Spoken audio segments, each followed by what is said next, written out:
성도 여러분, 오늘도 좋은 날씨가 계속되고 있어요. 봄날이기 때문에 날씨도 너무 화창하고 햇빛도 따뜻하고 또 지난 길에 보이는 진달래꽃이라든가 꽃들이 너무 아름답고 또 교회 앞에 있는 화분들도 햇빛을 받게 하려고 좀 내놨는데 너무 잘 피는 거예요. 교회 뒤에 있는 동백꽃도 늦게 폈지만 지금 최절정으로 아름답게 피고 있습니다.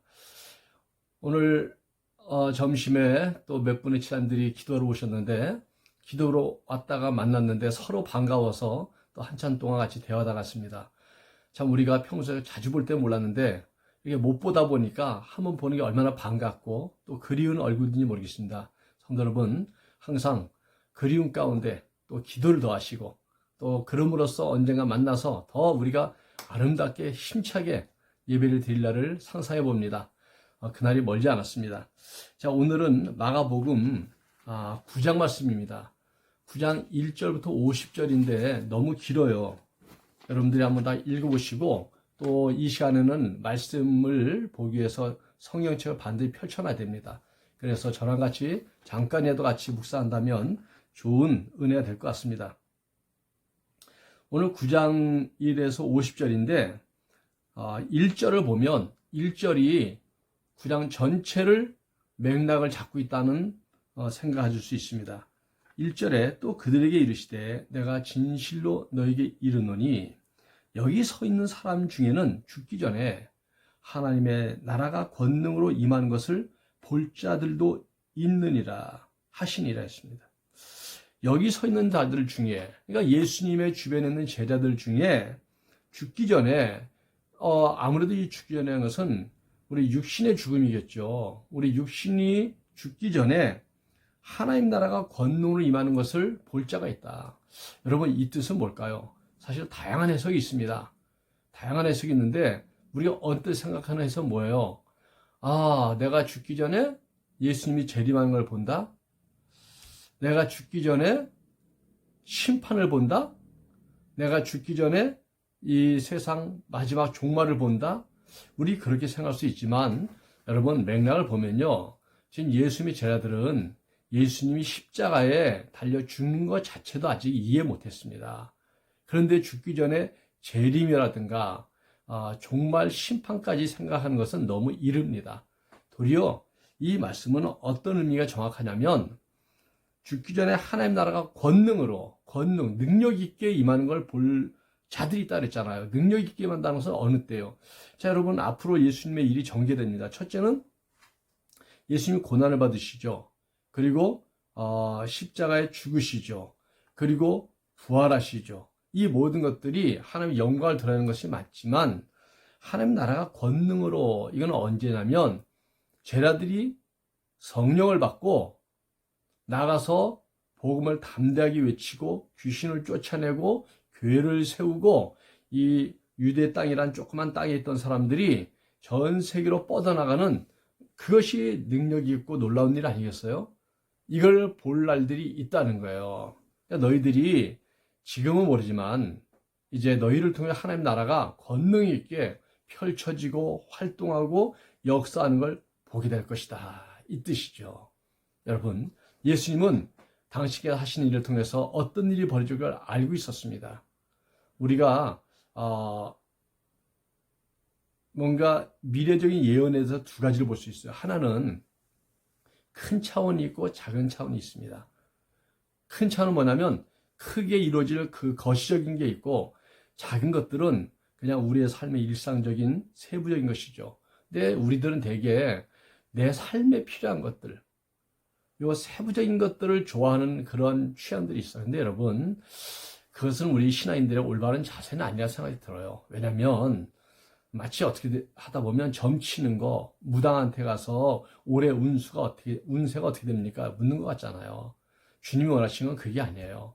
주님이 원하신 것은 큰 하나님의 거시적인 하나님의 계시와 경륜을 알고 이 세부적인 것에서는 우리의 믿음으로 주님과 함께 싸워 승리하고 전진하는 것, 이걸 주님이 원하시는 거거든요.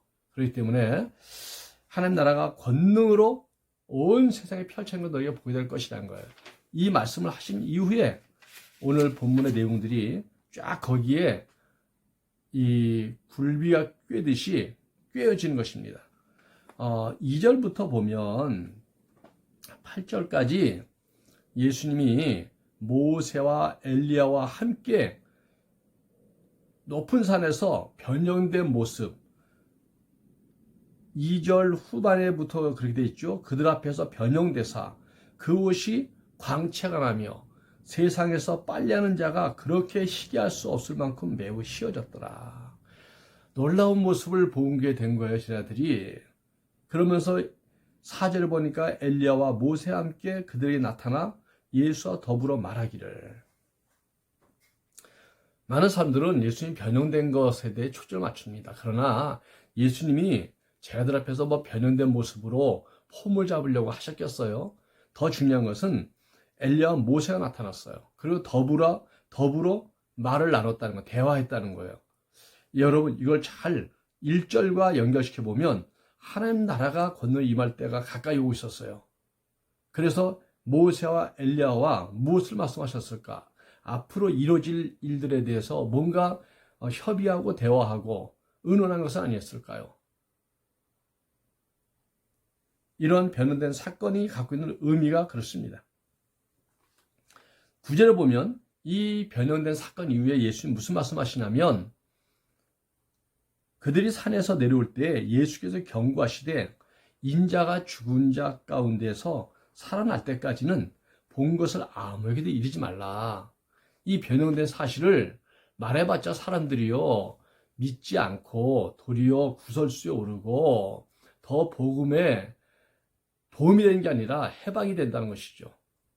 그래서 너희가 본 것이 아무리 신비해도 말하지 말라. 언제까지? 예수님이 죽었다가 살아나셔 부활하실 때까지. 그때 하나님의 예수님의 원하는 가장 중요한 사역이 끝났을 때 그때부터는 이제 성령이 임할 것이고 복음이 힘차게 뻗어나갈 거거든요. 그때부터는 모든 걸 말해도 좋다는 것이죠. 10절에 보면 제자들이 이 말씀을 이해를 못했어요. 그들이 이 말씀을 마음에 두고 서로 문의하되 야, 죽은 자 가운데서 살아난다는 것이 무엇일까? 이게 무슨 뜻일까? 예수님이 죽는다는 건 상상조차 못한 것이죠. 여러분, 예수님은 이미 이때부터 당신의 가장 중요한 사역인 십자가와 부활과 또 성령의 임재에 대해서 준비하셨던 걸 볼 수 있습니다. 자, 그래도 9장에서 가장 중요한 게 뭐냐면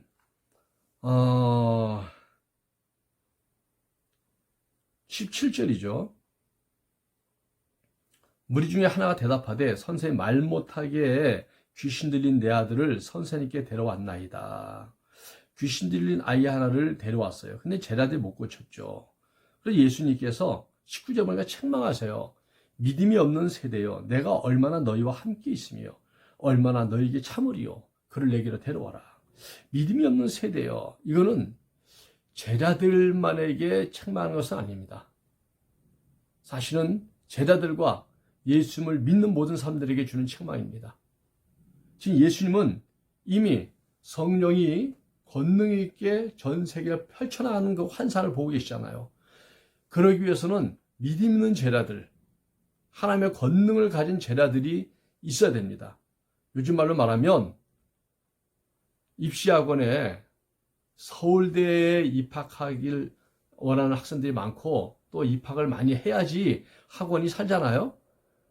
그러면 뛰어난 학생들이 많아야 되는데 열심히 하지 않은 공부가 뛰어나지 않은 학생들만 많으면 이 학원장이 얼마나 답답하겠어요, 선생님이. 그처럼 야 너희들이 서울대 가려면 지금 아주 대단하게 지금 열심히 하고 대단한 실력을 지금 좀 발휘해야 돼. 이런 것처럼 지금 하나님 나라가 전세로 뻗어나가려면 좀 똑똑한 제자, 능력 있는 제자, 믿음 있는 제자들이 많길 바라는데 지금 이 귀신 하나를 못 쫓아내는 거예요. 그동안 가르쳤는데도. 그러니까 이걸 책망하시는 거예요. 자, 왜 못 쫓아냈을까? 첫 번째 해답은 23절 보니까 할 수 있거든요. 무슨 말이냐? 믿는 자에게는 능히 하지 못할 리 없느니라. 믿음이면 한다는 것이죠. 아니 그럼 제자들이 믿음이 없었나요? 믿음이 있었죠. 그러면 왜 이런 말씀 하실까? 이 믿음은 어떤 믿음일까? 이 어떤 믿음이 중요해요, 여러분. 어떤 믿음이. 그것은 28절에 쟤네들이 질문하잖아요.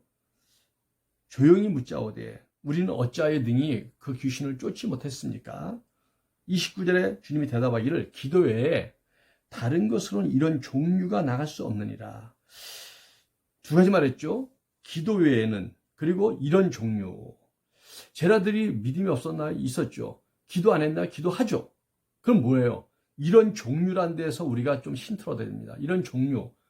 이 귀신도 여러 종류가 있는 거예요. 말 그대로 약한 종류가 있고 센 종류가 있는 거예요. 그러니까 이렇게 센 귀신은 강한 믿음, 능력 있는 믿음, 그리고 강한 기도, 정말 능력 있는 기도가 있어야 된다는 거예요. 이게 우리들에게 주는 힌트입니다. 여러분, 하나님 나라가 우리 교회들을 통해서, 우리 성도들을 통해서 펼쳐나가기를 주님은 원하십니다. 오늘도 성령님을 우리에게 주시고 그 능력을 펼쳐서 나가길 원하세요. 여러분, 오늘도 믿음, 강한 믿음, 그리고 능력 있는 기도를 통해서 재무장하고 우리 삶의 기적을 일으키십시다. 오늘도 여러분 삶에 놀라운 하나님의 능력과 기적이 동반하길 바라고, 또 그 능력이 여러분 삶에서 체험되길 주님으로 축원합니다. 여러분의 믿음이 승리합니다. 승리하세요. 사랑합니다. 할렐루야.